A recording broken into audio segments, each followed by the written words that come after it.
News first ಲೈವ್ಗೆ ಸ್ವಾಗತ. ನಾನು ವಿಜಯ್ ವೀರಪ್ಪ. ಮೊದಲಿಗೆ ಹೆಡ್ಲೈನ್. ತಣ್ಣಗಾಗಿದ್ದ ಹಿಜಾಬ್ ಬೆಂಕಿಗೆ ಇದ್ದಿಲು ಸುರಿದ ಸಿಎಂ ಸಿದ್ದರಾಮಯ್ಯ.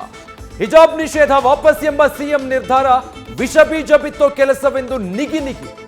ನೀವು ಹಿಜಾಬ್ಗೆ ಅವಕಾಶ ಕೊಟ್ರೆ ನಾವು ಕೇಸರಿ ಧರಿಸುತ್ತೇವೆಂದು ಕಲ್ಲಡ್ಕ ಪ್ರಭಾಕರ್ ಭಟ್ ಗುಡುಗು.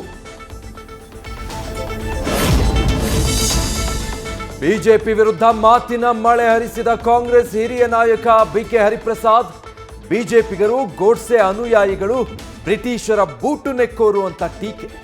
ಕೈನಲ್ಲಿ ಹರಿಪ್ರಸಾದ್ ಬೂಟ್ಗಿಂತ ಕಡೆ ಅಂತ ಬಿಜೆಪಿ ತಿರುಗೇಟು. ಸ್ಮೋಕ್ ಬಾಂಬ್ ದಾಳಿ ಬೆನ್ನಲ್ಲೇ ತಮ್ಮ ವಿರುದ್ಧದ ಮಾತಿಗೆ ಮೌನ ಮುರಿದ ಸಂಸದ ಸಿಂಹ. ನಾನು ದೇಶಪ್ರೇಮಿನ ದೇಶದ್ರೋಹಿನ ಅಂತ ಜನರೇ ತೀರ್ಮಾನಿಸಲಿ ಅಂತ ಕಾಂಗ್ರೆಸ್ಗೆ ಕೌಂಟರ್.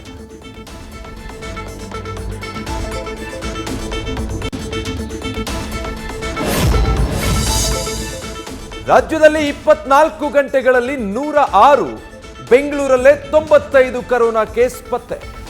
ಮಾರಿ ನಿಯಂತ್ರಣಕ್ಕೆ ಡಿಸೆಂಬರ್ 26ರಂದು ಸಚಿವ ಸಂಪುಟ ಉಪಸಮಿತಿಯ ಸಭೆ. ಸಿಬ್ಬಂದಿಗೆ ಸಾಲು ಸಾಲು ರಜೆ ಕೊಟ್ಟು ಬಿಬಿಎಂಪಿ ನಿರ್ಲಕ್ಷ್ಯ. ಭಾರತದ ಹೆಮ್ಮೆಯ ಕುಸ್ತಿಪಟುಗಳ ಕಣ್ಣೀರಿಗೆ ಕೊನೆಗೂ ಜಯ. ಕುಸ್ತಿ ಫೆಡರೇಷನ್ ಆಫ್ ಇಂಡಿಯಾವನ್ನೇ ಅಮಾನತು ಮಾಡಿದ ಕೇಂದ್ರ ಸರ್ಕಾರ. ಬ್ರಿಜ್ ಭೂಷಣ್ ಸಿಂಗ್ ಆಪ್ತನ ವಿರುದ್ಧ ಕುಸ್ತಿಪಟುಗಳು ಮಾಡಿದ್ದ ಹೋರಾಟಕ್ಕೆ ಕೊನೆಗೂ ಮಣಿದ ಕ್ರೀಡಾ ಸಚಿವಾಲಯ.